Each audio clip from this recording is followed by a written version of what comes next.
Bonjour, nous sommes sur Perdition idéologique et nous allons continuer nos discussions sur les idéologies différentes. Si le contenu de cette chaîne vous plaît, partagez-le, diffusez-le, likez-le et parlez-en avec vos connaissances, vos amis, vos copains, vos copines, etc. Aujourd'hui, on va parler de l'humanitaire et plus exactement des Médecins sans frontières, de la Croix-Rouge et puis d'autres organisations qui s'occupent de l'aide humanitaire. Et pour le faire, j'ai invité un personnage que beaucoup parmi nos auditeurs, spectateurs connaissent, Richard Rossin. Bonjour Richard. Je vais vous présenter avant de vous poser mes questions. La présentation va être un peu longue parce que vous avez fait beaucoup de choses dans votre vie. Oui.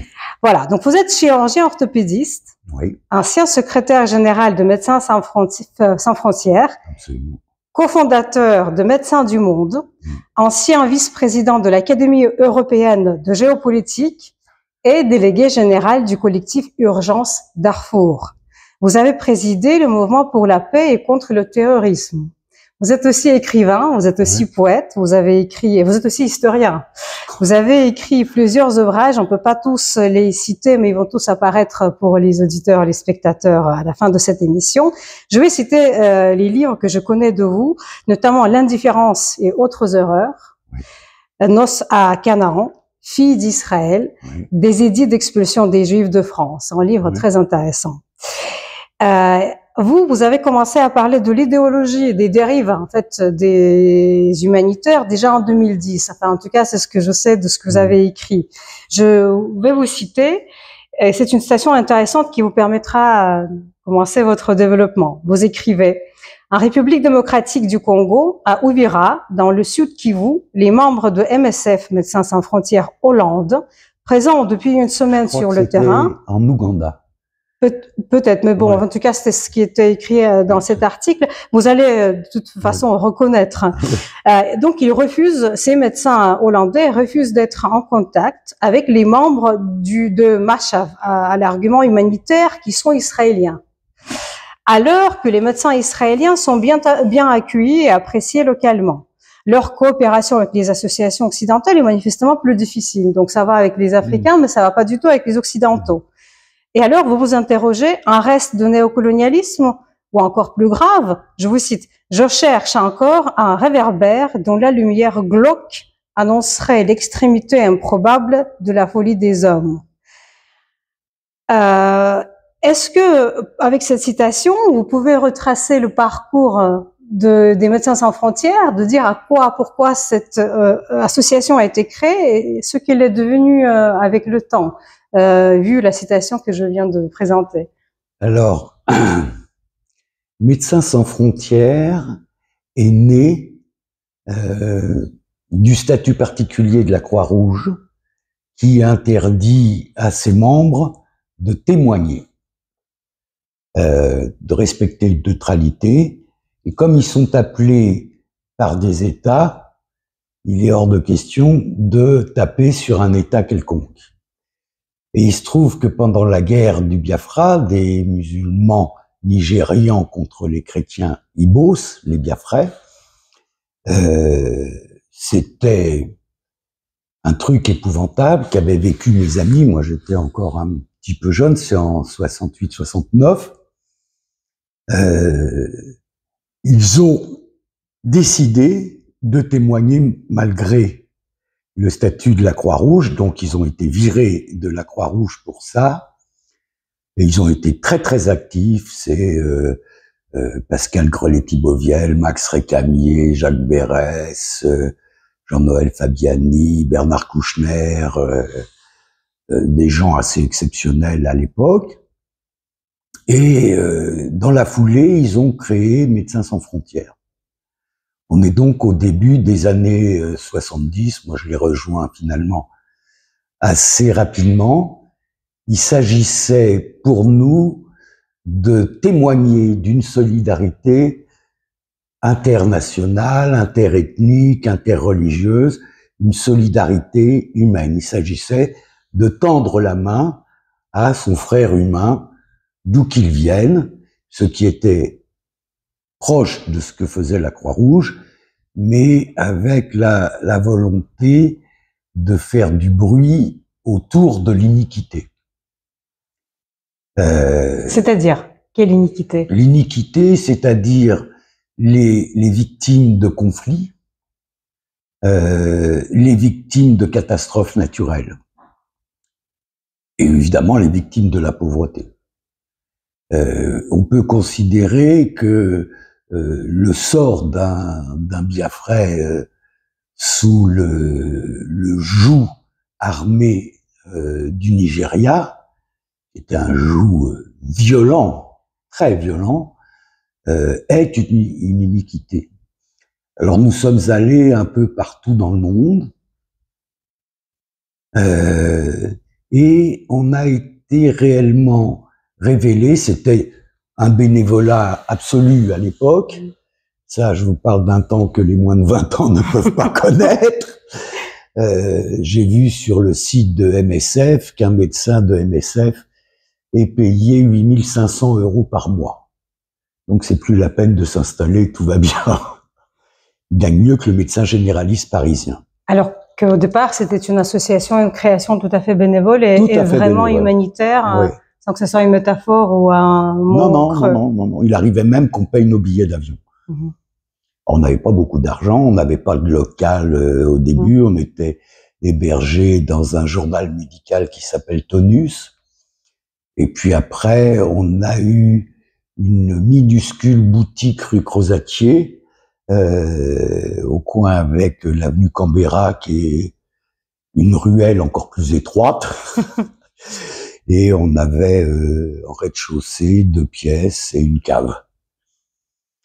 Et on a même eu des plombiers d'ailleurs, si vous vous rappelez de l'affaire des plombiers.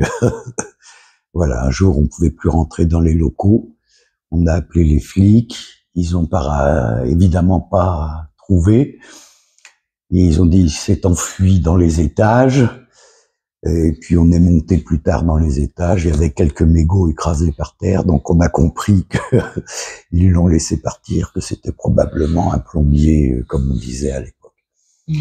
Bon, c'est normal parce que il y avait à peu près toutes les rébellions du monde qui débarquaient à Médecins sans frontières. Et on a été révélé par Time Magazine, qui voyait, dont les reporters voyaient un peu partout les Médecins sans frontières, et ils nous ont appelés The French Doctors. L'expression vient de là.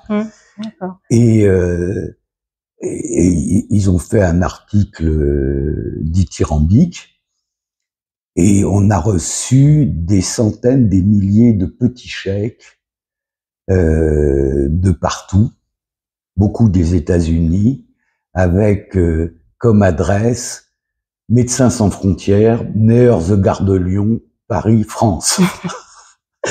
Et ça arrivait. Et comment les gens ont commencé à vous connaître, vos actions? Par cet article. Et alors, où est-ce que les journalistes de Time Magazine, où est-ce qu'ils vont rencontrer? Oh, ils ont rencontré, je crois que c'était, ce qui a tout déclenché, c'était la guerre civile au Liban, déclenchée par les Palestiniens qui avaient été recueillis par les Libanais. En 1982. Voilà. Et financée par l'Arabie Saoudite. Mais ils nous avaient vus un petit peu partout avant. Non, parce que 79... Non, c'est avant 82. C'était en 79, alors? Non, ça c'était en 76, le début de la guerre civile au Liban. En 76. Où on avait pris une grosse villa qu'on avait pompeusement appelée hôpital, et on était très actifs. Et ça, il y avait eu aussi des articles dans Le Monde. Il y avait des grandes sommités médicales qui nous crachaient dessus. Pourquoi? Parce qu'ils disaient des conneries. Ils disaient que Médecins sans frontières faisaient rien, parce qu'eux faisaient rien. Il y avait des grands professeurs, pédiatres et rhumatologues de l'époque qui disaient « j'ai été à Damour, il va y avoir la peste », enfin des conneries quoi. Et ils venaient 2 jours et ils repartaient. Et nous, on est restés plusieurs années. Sur place. Sur place. Pour soigner les gens. On se relayait. Enfin, moi, j'y suis pas allé. Hein. À Beyrouth, on m'avait interdit parce que en 67, j'étais en Israël. On a dit que c'était pas raisonnable que j'aille faire le clown à Beyrouth. Bon, mais je me suis occupé de toute la logistique à Paris avec mon ami Jacques Vrebel. Voilà. Donc il y avait des articles dans Le Monde, le Time Magazine, etc. Donc on a commencé à avoir une certaine notoriété et un peu d'argent, ce qui permettait d'acheter du matériel, etc. Mais on restait bénévole. Puis, les associations sont toujours victimes de leur succès. Donc, il y a des gens qui ont débarqué, j'ai une responsabilité énorme là-dedans d'ailleurs, dont on ne repérait pas qu'ils avaient une avidité de pouvoir, comme si ça pouvait représenter un pouvoir, mais c'était depuis 79, avec l'affaire des Boat People, même avant, c'était l'humanitaire était devenu un espèce de cache-sexe de l'indigence politique un peu partout dans le monde et en particulier en France. Et les politiques se sont mis à parler d'humanitaire pour qu'on ne parle pas d'autre chose. Et on a vu d'ailleurs au moment de l'affaire des Boat People, alors déjà, il y avait eu le putsch à Médecins sans frontières l'année précédente, mais ça c'est paradigmatique.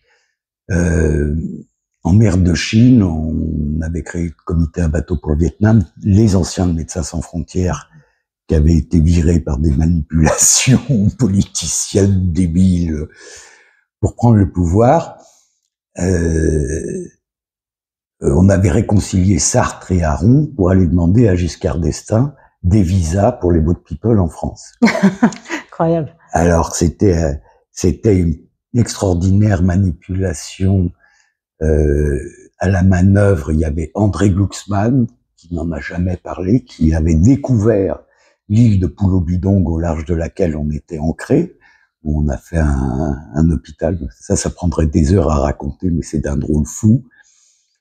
Et donc, André et Bernard sont allés voir avec Sartre et Aron Giscard pour demander des visas. Et que s'est-il passé? Il a dit oui, je vais accueillir 5000 réfugiés, mais ceci annule le quota, entre guillemets, parce que ça n'existait pas officiellement, de 1000 réfugiés vietnamiens par mois, et il restait 5 mois à couvrir pour l'année. Donc l'homme avait échangé 5000 d'un coup contre 1000 pendant 5 mois. Et il a reçu le prix Nansen pour ça. Donc, voilà ce que c'est que l'indigence politique et le cache-sexe de cette indigence. Donc, Médecins sans frontières a explosé. On a fait le comité Un bateau pour le Vietnam. On a été les premiers en Afghanistan quand les Russes ont débarqué, grâce à un monsieur qui s'appelle Patrice Franceschi, qui était aussi sur l'île de Lumière, qui était une expérience bouleversante. Je peux en parler pendant des heures, mais vraiment bouleversante. On est allé en Afghanistan, puis il y a eu quelque chose en Ouganda, quelque chose au Salvador. Donc à chaque fois, on faisait une association, mais c'était pas viable. Donc on a créé Médecins du Monde sur les routes de Médecins sans frontières. Ouais, une nouvelle association. Ouais. Donc, pourquoi on n'a pas fait tout de suite Médecins du Monde? Parce que on en avait gros sur la patate de voir la durée de vie limitée d'une association et les façons de détourner au nom du développement durable et de l'aide qui se substituait à l'indigence des États un peu partout dans le monde. nous nous considérions comme des porteurs d'alerte, pardon, des porteurs d'alerte, et on ne voulait pas du tout faire ce que de très grandes associations faisaient de développement sur place, etc. Donc il y a eu un alibi idéologique derrière ça. Alors, ce qui serait intéressant, c'est de voir comment on voit la durée de vie limitée de ces associations avec l'exemple de la Croix-Rouge. La Croix-Rouge, c'est la naissance de l'humanitaire moderne. 1859, la bataille de Solferino, et il y a un monsieur, un chrétien très fervent, suisse, qui s'appelle Henri Dunant, qui passe après le combat, le silence des armes était arrivé, et il ne restait plus que les cris des blessés qui appelaient à l'aide et les râles des agonisants. Il est horrifié et il va créer la Croix-Rouge en 1863, si je me souviens bien, qui va être un grand succès. C'était une révolution. Son idée, c'était de soigner toutes les victimes du conflit des deux côtés, ou des trois côtés s'il y a trois côtés, sans distinction de nationalité, de religion, etc. Et ça a été un succès foudroyant. On a bien vu pendant la guerre de 14-18 ces ambulances frappées de la Croix-Rouge partout en Europe, sur les batailles, la protection des prisonniers, les conventions de Genève, ça a été exceptionnel. Et puis, ça devient un énorme machin. Faut noter quand même que le Croissant Rouge turc n'est pas très longtemps après ça, mais ne sera mis à la Fédération internationale des sociétés de Croix-Rouge que en 1949 ou 50, je sais plus très bien. Et au passage, et puis après il y a eu d'autres Croix-Rouges, et au passage, le Magen David Adom est né en 1930, ici, et il n'a eu de cesse de demander... Ici, ça veut dire en Palestine mandataire. Voilà, oui. Donc en Palestine mandataire, ouais. À l'époque, de demander son rattachement à la Société internationale des Croix-Rouges, et on ne lui répondra, 1830, qu'en 2006. Et pourquoi on l'accepte en 2006 dans la Fédération internationale des Croix-Rouges et des Croissants Rouges? Parce qu'en 2006, ils acceptent le Croissant Rouge palestinien. Alors, ils ne pouvaient pas accepter le Croissant Rouge palestinien, qui avait été dirigé par Fatih Arafat, le frère de Yasser, que j'avais rencontré pendant la guerre du Liban. Je lui avais serré la paluche et en lui disant, il était venu nous remercier pour notre action à Beyrouth pendant la guerre civile, et je lui dis, mais c'est pas parce qu'on est des ennemis qu'on doit forcément se traiter comme des chiens. Et il a été surpris, puis il s'était marré quand même. Et donc la Fédération internationale ne pouvait plus refuser Israël si elle voulait accepter le Croissant Rouge palestinien. Ceci explique ce qui s'est passé aujourd'hui. Mais si on retourne un petit peu en arrière, la Croix-Rouge, pendant la Deuxième Guerre mondiale, va visiter les camps de concentration, notamment Treblinka et Auschwitz-Birkenau. Et Theresienstadt aussi, non? Hein? Theresienstadt, oui. Et Birkenau.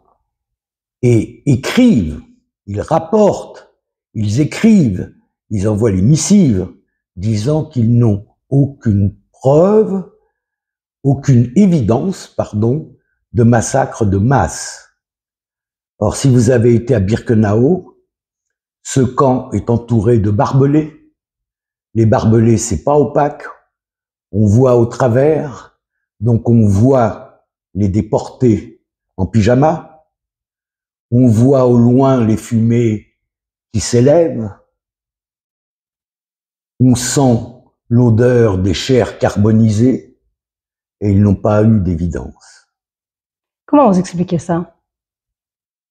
Alors, ils ont essayé de s'en expliquer dans un livre après-guerre qui s'appelle La mission impossible.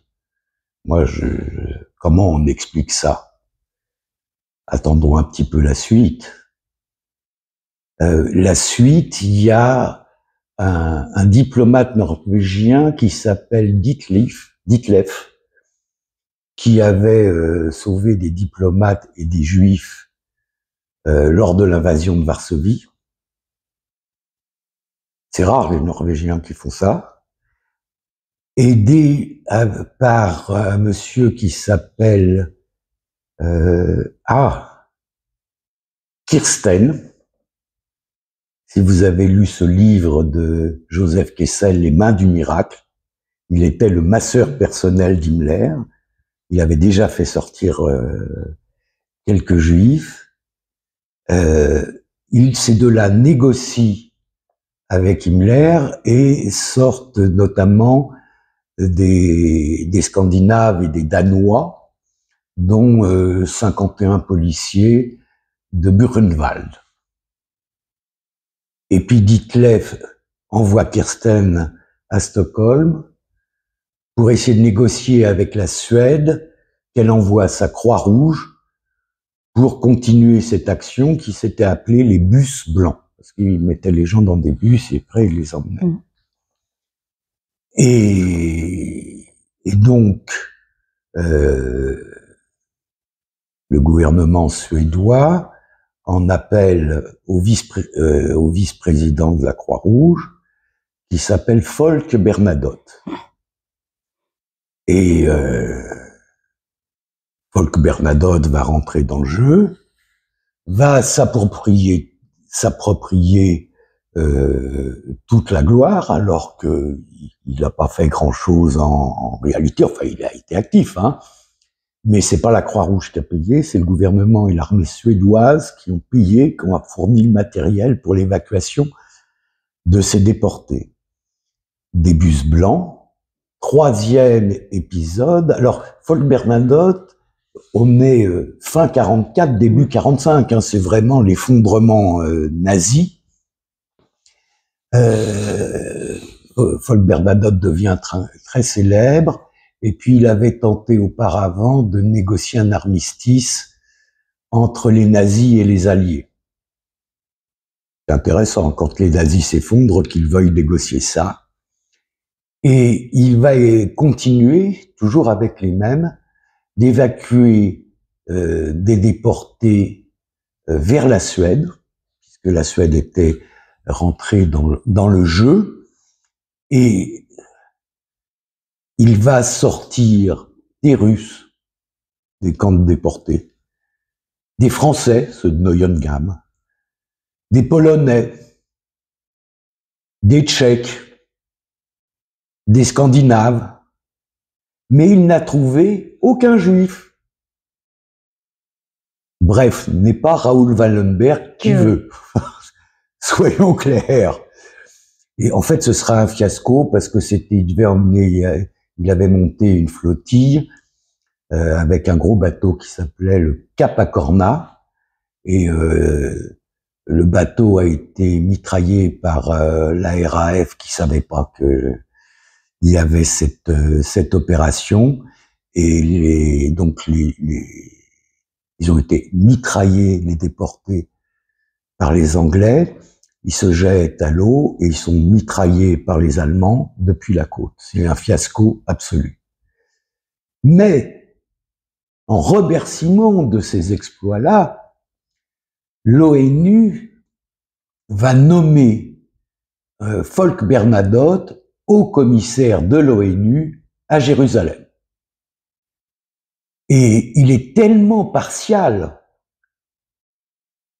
tellement anti-israélien, avant l'heure pratiquement, qu'il sera assassiné par le LRI, le groupe Stern.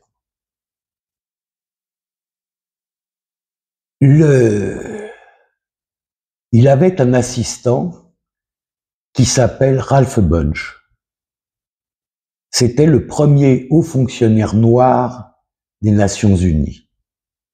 Et en hommage à son patron qu'il adorait, il va créer l'UNRWA.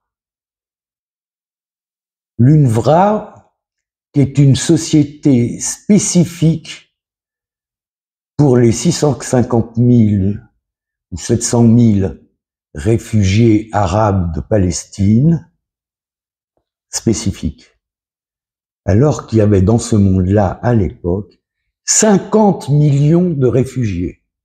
Il y avait eu la guerre, la partition de l'Inde avec des millions de gens qui se sont déplacés. Il y avait les réfugiés de la Deuxième Guerre mondiale, 12 millions d'Allemands déplacés, les Polonais, 50 millions de réfugiés. Pour ces 600 à 700 000-là,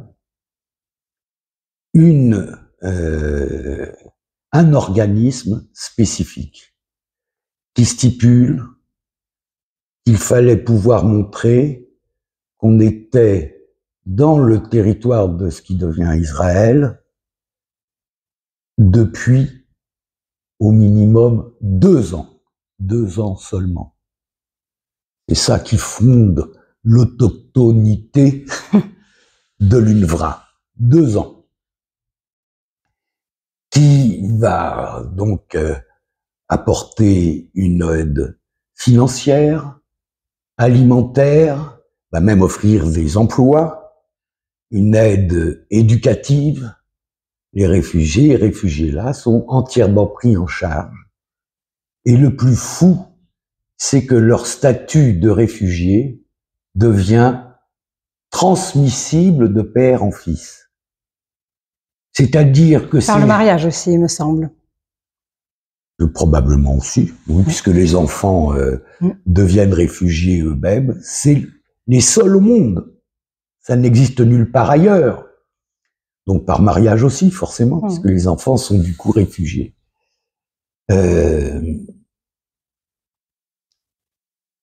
Comment des gens aussi cultivés, intelligents, fins diplomates, que sont les hauts fonctionnaires de l'ONU et les représentants de toutes les nations du monde, au fait de ce qu'est la démographie, comment ces gens-là n'ont-ils pas vu ou pas voulu voir qu'il s'agissait d'une bombe à retardement qui fonde toute la suite du conflit israélo-arabe? Alors certes, les pays arabes ne voulaient pas accueillir les réfugiés, les ont enfermés dans des camps, leur interdisant d'être citoyens, sauf en Jordanie, pendant une certaine période, leur interdisant de travailler, etc. D'être propriétaire terrien et de leur accorder la sécurité sociale. Voilà. C'est le cas au Liban et en Irak. Oui, ils ne pouvaient pas avoir de travail, et même encore aujourd'hui au Liban, on ne peut pas exercer la médecine, la pharmacie, que sais-je encore. Bon. Contrairement à Israël. Contrairement à Israël. À l'inverse, Israël a accueilli près d'1 million d'expulsés des pays arabes, d'Irak, d'Égypte, du Liban, de Jordanie, de Syrie, de Libye, d'Afrique du Nord, n'a jamais été aidé par la communauté internationale. Israël a dû se démerder tout seul, mais Israël a accueilli ses frères au mieux qu'il pouvait. Et apparemment, je connais beaucoup notamment d'Irakiens, leur vie n'a pas été vraiment facile. Hein. Ils étaient dans des villes de tentes. Ce qu'on appelle Mahabarot. Mahabarot, absolument. À Telmonde, par exemple, qui est j'ai une amie qui était là-bas quand elle était petite. Elle raconte que bon, ben, il y avait pas de vraie rue, c'était de la terre, de la boue quand il pleuvait, il faisait froid ou trop chaud. On circulait avec des carrioles à âme. Enfin bon, il n'y avait pas de goudron, pas de maison, etc. C'est devenu une très coquette ville aujourd'hui, mais ils en ont bavé, les Irakiens. Hein. Sans que la Croix-Rouge leur rende visite, sans que les financements des organismes internationaux leur soient octroyés. Pardon, j'ai pas compris. Sans que les financements aucun. C'est donc il y a une espèce de cécité qui dit une prévention anti-juive. C'est curieux que vous parliez de la Croix-Rouge, vous dites la prévention anti-juive, comme si c'était une maladie. Oui, c'est une maladie. L'antisémitisme est une maladie. C'est une maladie mentale. On est d'accord, mais pour revenir à l'histoire de la Croix-Rouge, donc bon, on connaît ceux qui veulent peuvent apprendre l'histoire de Folle Bernadotte, effectivement. Et comment expliquer cette idéologisation de l'humanitaire? Parce que finalement, comme l'idée initiale était d'aider toutes les victimes, apparemment il y a des victimes plus victimes que d'autres. Absolument. Et la première dérive, à ma connaissance, de Médecins sans frontières, c'est 2010-2011, avec cette histoire en Ouganda, un camion-citerne avait explosé, il y avait beaucoup de problèmes ophtalmologiques. Israël envoie Machav et il travaille bien, c'est toujours des médecins de très bon niveau. Et Médecins sans frontières envoie une équipe, Médecins sans frontières Hollande, et le travail de sape d'un monsieur comme Ronnie Broman, qui est né israélien, mais qui est je dirais un antisémite, parce que en 91, dans un interview à Europe 1, il disait que les porteurs de kippa étaient des cibles. Des cibles de qui? C'était des cibles, on pouvait tirer dessus. Ronnie Broman, par ailleurs, est aussi défenseur du mouvement BDS. Donc, je l'ai connu de manière personnelle parce qu'il était témoin des activistes du BDS au procès où j'ai témoigné contre en tant qu'expert. Et donc, le cas Ronnie Broman est bien connu. Oui, mais ça, c'est peut-être encore un autre sujet. Pourquoi, quel est le rôle de ces Israéliens anti-juifs dans ces organismes? Mais ce que je voulais quand même vous demander, la citation par laquelle j'avais commencé l'entretien, c'est une citation qui parle des Hollandais. C'est-à-dire que les Médecins sans frontières, c'est devenu une sorte de réseau international. Oui, j'avais beaucoup œuvré à ça. Voilà. Et donc, pourquoi les Israéliens? Pourquoi les Hollandais? Et pourquoi ce rejet de leurs confrères israéliens? Parce que le Pour moi, ça a été un scandale. Je crois que j'avais publié un article, je sais plus dans quel journal, à l'époque. C'est un scandale absolu. Comment on peut se prétendre universaliste et humaniste et ne pas être capable de serrer la main d'un confrère? Ils refusaient de prendre le petit déjeuner avec les Israéliens, ils refusaient de leur serrer la main. C'est-à-dire que c'était des pestiférés pour eux. C'était des pestiférés, mais c'était... Bon, on se plaint aujourd'hui d'une explosion d'antisémitisme planétaire. Rappelez-vous 2001, la conférence sur le racisme de Durban, qui avait assimilé le sionisme qui n'est que le mouvement de libération nationale du peuple juif. Ce n'est rien d'autre que ça. Comment des gens qui défendent tous les mouvements de libération du monde refusent justement celui des Juifs. C'est aussi curieux parce que quand on parle des conférences de Durban, il y en a eu 4. Oui, je parle de la première. Oui, bien la première était fondatrice en quelque sorte de ce type de discours, mais aussi un terreau de la naissance du BDS par la suite. Ce sont les discours qui sont nés de la confluence des discours islamistes avec les discours tiers-mondistes et communistes. Or, les médecins sont censés, je dis dans le monde idéal, être hors politique, comme le voulait Dunant, qui a créé la Croix-Rouge en disant qu'il faut soigner toutes les victimes. Bah, oui, c'est ce que je vous dis, c'est la durée de vie d'une association dans son objectif est limitée. Rapidement, il y a des appétits de pouvoir, des alignements politiques. Regardez le nombre de gens de Médecins sans frontières qui sont devenus secrétaires d'État, ministres, sénateurs, etc., dont certains très bien d'ailleurs. Hein. C'est pas ça qui est en cause. Ce qui est en cause, c'est que c'était devenu un tremplin, pardon, pour autre chose. Et ces gens, vous savez, mon ami Bernard Kouchner, on a fait des choses extraordinaires quand même ensemble. On a fait pas mal de missions ensemble. On a monté beaucoup de choses. Alors bon, il vient des jeunesses communistes, donc il était devenu peu ou prou anti-israélien. En tout cas, il freinait des cas de fer sur Israël. Alors il avait un grand-père rabbin lituanien, mais une mère protestante. Il n'est pas juif, hein, il est protestant. Il s'est converti au protestantisme. Comment Bernard a-t-il pu dire récemment, quand on voit ce qui se passe à Gaza, je comprends qu'on soit antisémite? C'est effarant qu'il puisse dire une connerie de cette taille.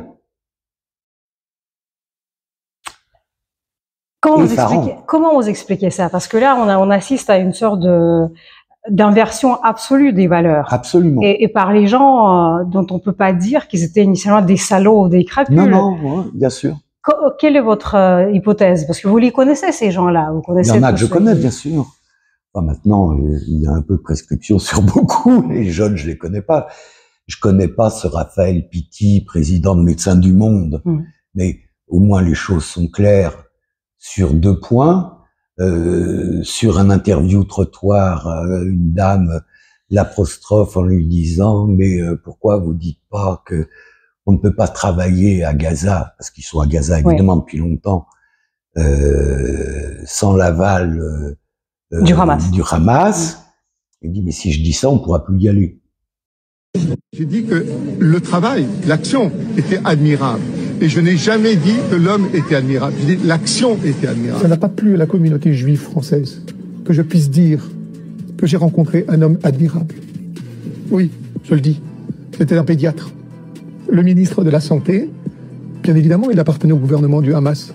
Mais il était ministre de la Santé. Vous êtes conscient que le Hamas est une organisation terroriste, monsieur Pitti? Madame, vous comprenez bien que je suis dans l'action humanitaire. Je vais là-bas 2 fois. Si vous publiez ça, je ne pourrai plus rentrer et je mets ma vie en danger. Comprenez bien. Je publie comme quoi c'est une organisation. Si vous répondez au fait que c'est une organisation terroriste, vous pensez que ça serait la Rafah? Je ne pourrai plus rentrer pour aider les populations. Je ne pourrai plus rentrer parce que je me mets en danger. Comment? Mais bien sûr, mais en Israël, je l'ai proposé à Daniel Kahn de rentrer en Israël pour l'aider lorsqu'il y a eu le massacre et les 1000 blessés. Je l'ai fait.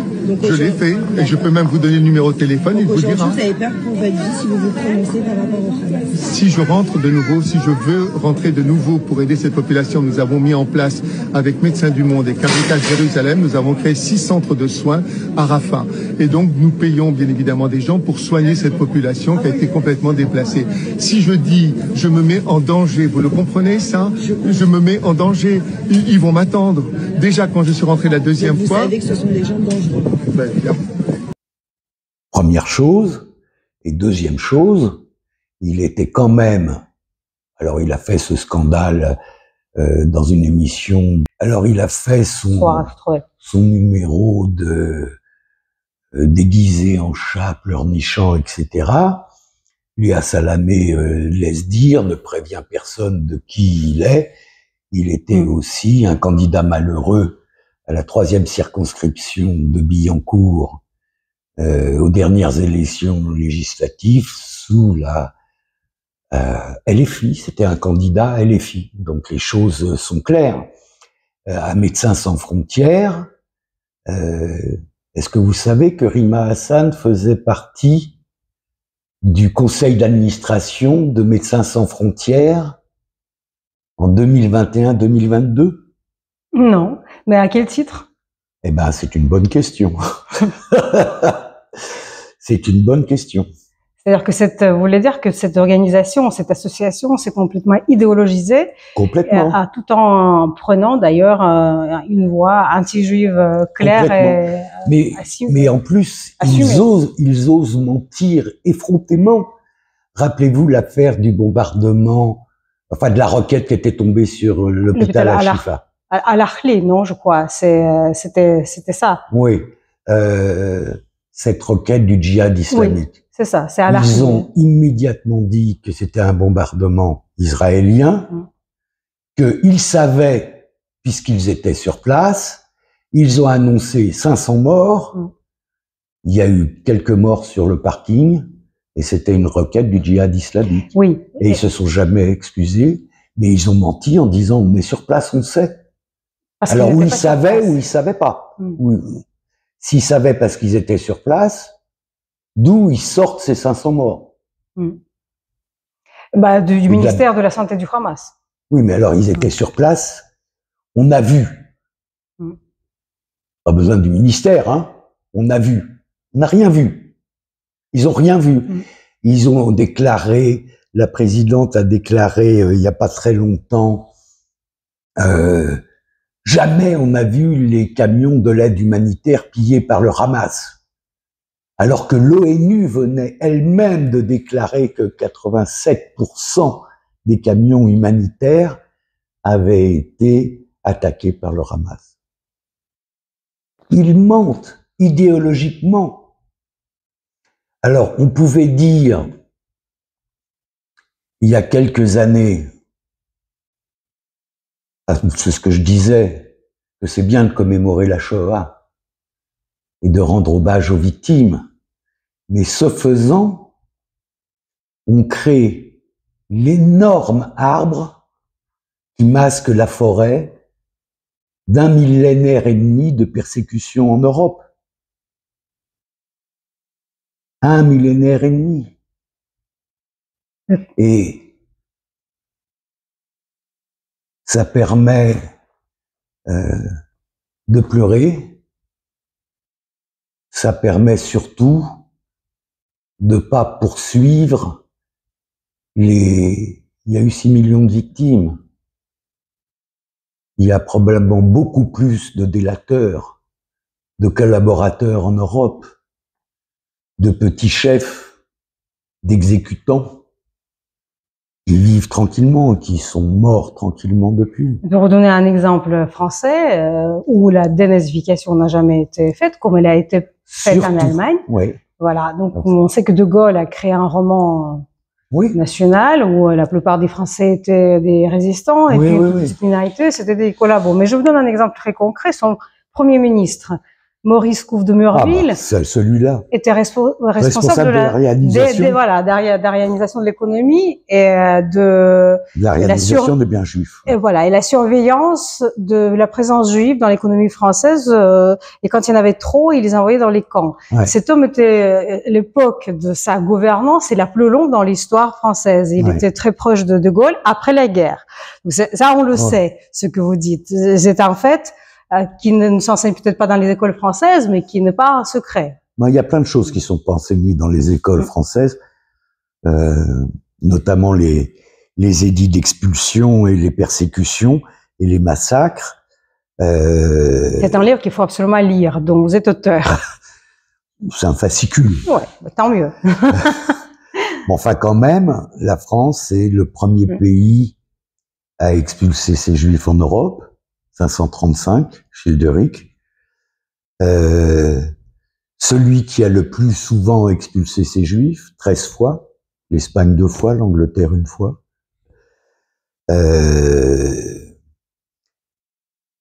L'édit d'expulsion dit définitive des Juifs, 1394, c'est-à-dire un siècle avant l'Espagne. Tout le monde connaît la date d'expulsion des Juifs d'Espagne. Personne ne connaît les dates d'expulsion des Juifs de France, dont 3 au moins sont aussi dramatiques que celui d'Espagne. Plusieurs centaines, bonnes centaines de milliers de personnes, notamment en 1306 et en 1182. Judenrein, pendant 2 siècles et demi. Il y aura de nouveau des Juifs en France quand Louis XIV récupère partie de l'Alsace et de la Lorraine avec le traité de Westphalie en 1648. Et il les expulse pas. Pourtant, il avait expulsé ceux des Antilles. Tout le monde parle du Code noir aujourd'hui. Lisez l'article 1er du Code noir.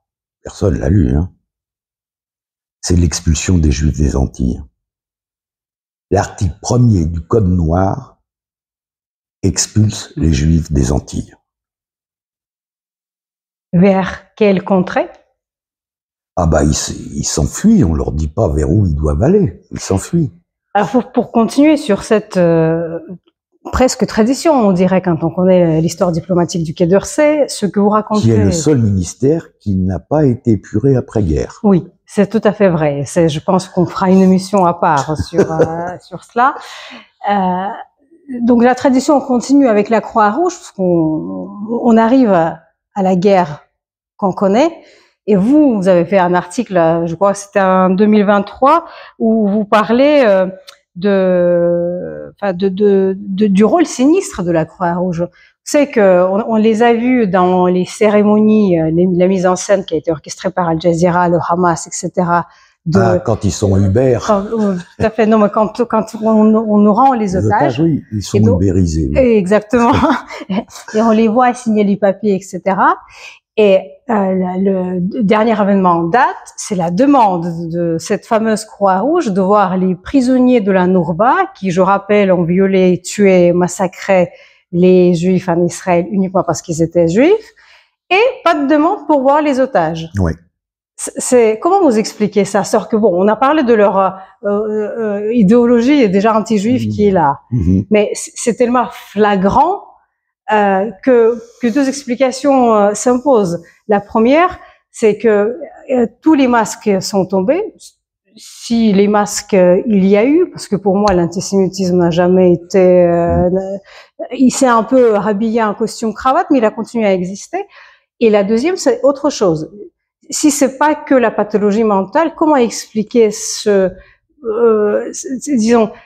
manque de dignité totale en disant nous voulons voir comment se portent les prisonniers de la Nourba, dont on se demande pourquoi ils sont en prison et pas encore jugés sur un procès de Nuremberg, et qu'ils ne demandent pas ouvertement, n'exigent pas, ne pressent pas le Hamas ou le Fatah ou le djihad islamique, etc., pour aller voir le sort des otages israéliens. Moi, je pense même qu'ils n'ont jamais demandé.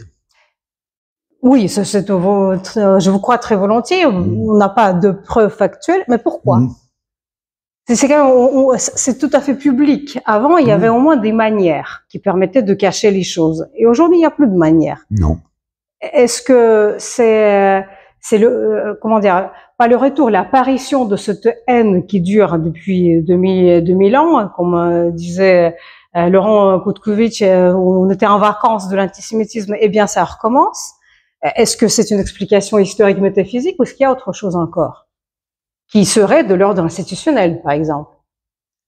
Dans ce fascicule, je terminais en disant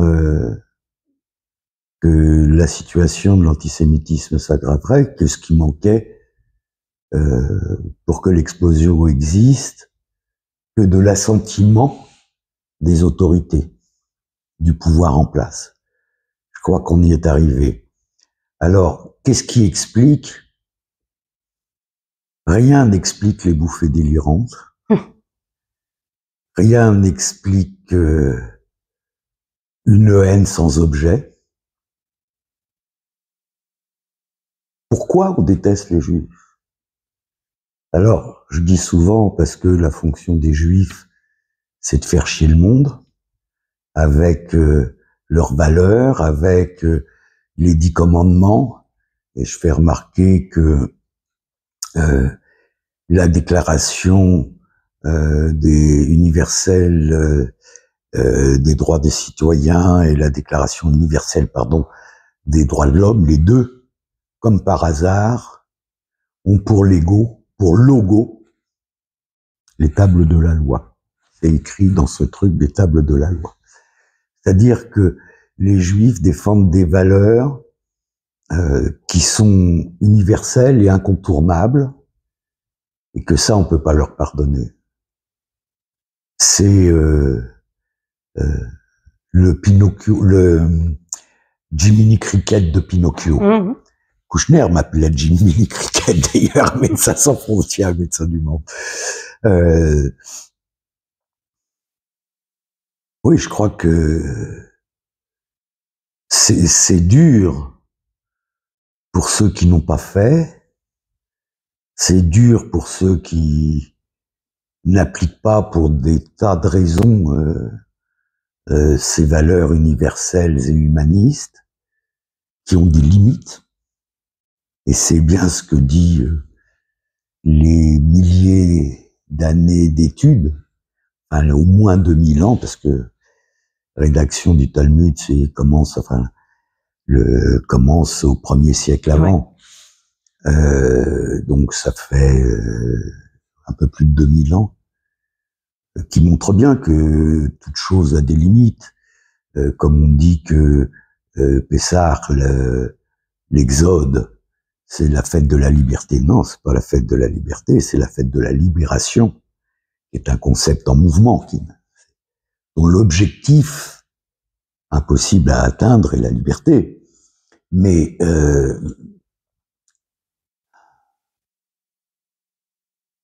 oui, je crois que le monde est enfermé là-dedans, mais ça reste une pathologie mentale. Donc, elle n'est pas vraiment curable. Alors, il faut de la raison pour ne pas être antisémite. Je vais vous citer aussi, parce que là, on parle de la pathologie, et on pourrait considérer que si les gens sont malades, soit il faut les soigner, soit ils sont irresponsables, ou les deux, parce qu'ils sont malades. Je vous cite, vous êtes beaucoup plus sévère dans l'article que vous avez écrit, vous dites, en pratique, la Croix-Rouge, Médecins sans frontières, Médecins du monde, les agences de l'ONU et bien d'autres devraient être poursuivis pour complicité de crimes contre l'humanité en soutenant si bien les exactions flagrantes du Hamas, ce mouvement islamiste qui unit la démocratie, l'égalité de droits des êtres humains, la liberté de conscience et d'expression, le droit des femmes sur des homosexuels. Le mouvement qui veut instaurer sur la planète la charia et sa ségrégation entre musulmans et non-musulmans qui doivent être soumis à la dhimma, le pacte dit de tolérance, quel cynisme, qui fait d'eux des sous-hommes. L'éthique du monde humanitaire est morte de l'aveuglement. Et vous dites consenti avec un point d'interrogation. Oui. Alors en fait, on insiste à l'islamisation, ou je pourrais dire à la nazification du mouvement qui était censé être humanitaire. Je crois que c'est plus grave que ça. Je pense que dans leur haine irraisonnée, les Occidentaux utilisent l'islamisme, comme l'islamisme utilise les idées démocratiques pour infiltrer ce monde occidental. Est-ce qu'il y a une sortie de cette impasse morale? Parce que là, nous ne sommes pas dans le domaine intellectuel, nous sommes dans le domaine moral et éthique. Voilà. Alors, il y a une très belle phrase dans Difficile liberté d'Emmanuel Lévinas, qui me paraît essentielle. La morale, c'est se laisser aller à l'élan naïf du cœur. L'éthique nécessite autre chose, l'identification du bourreau. Sans identification du bourreau, il n'y a pas de justice possible. Il n'y a pas de justice possible et les valeurs se sont inversées. Les bourreaux deviennent des victimes et les victimes sont présentées comme des bourreaux. C'est pas très optimiste ce que vous dites. Je pense que ça peut se retourner brutalement. Vous avez de l'espoir en tant que fondateur de tous ces mouvements, en tant que je suis allé dans ces mouvements parce que j'étais comme ça. Mon papa m'avait appris la justice parce qu'il avait été prisonnier de guerre et c'était un grand blond aux yeux bleus et un très bon tailleur. Et dans son stalag, les Allemands lui faisaient faire, les officiers lui faisaient faire leurs uniformes, machin, parce que c'était bien, et ils le présentaient comme l'archétype de l'Arien. Il le faisait beaucoup rire intérieurement. Il aidait ses copains à s'enfuir, les tunnels, les machins, les trucs. Mais lui, il estimait qu'il était plus en sécurité à l'intérieur du camp qu'à l'extérieur, comme juif. Eh ben, il avait été dénoncé par son officier comme juif. Envoyé dans un camp disciplinaire dans le nord du côté de Lübeck, creuser des canaux dans la glace, sauvé par un chirurgien corse qui l'opère de ce qu'il n'a pas pour l'extraire de ce truc, et en fait un chauffeur. Il a traversé pendant tout le restant de la guerre l'Allemagne au volant d'un camion avec la Gestapo qui le recherchait. Il pouvait vous raconter Dresde sous les bombes avec les trottoirs qui brûlaient. À la fin de la guerre, il retourne dans son stalag pour pouvoir être rapatrié et il trouve ses copains en train de fêter l'officier qui dénonçait tous ceux qui s'évadaient. Et il leur dit, les gars, qu'est-ce qui se passe? C'est un salaud.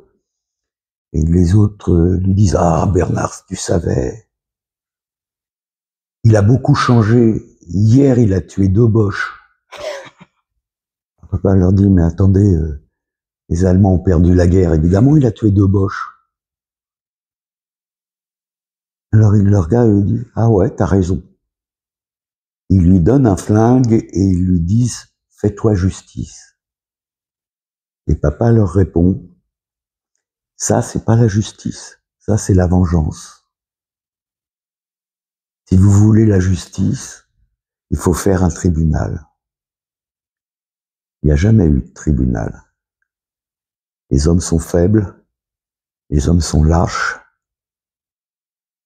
C'est très difficile de faire bouger quoi que ce soit. Et si vous saviez comme je suis triste de laisser ce monde comme ça à mes enfants, après tous les rêves que j'ai eus de pouvoir leur léguer un monde meilleur que celui dont j'ai hérité.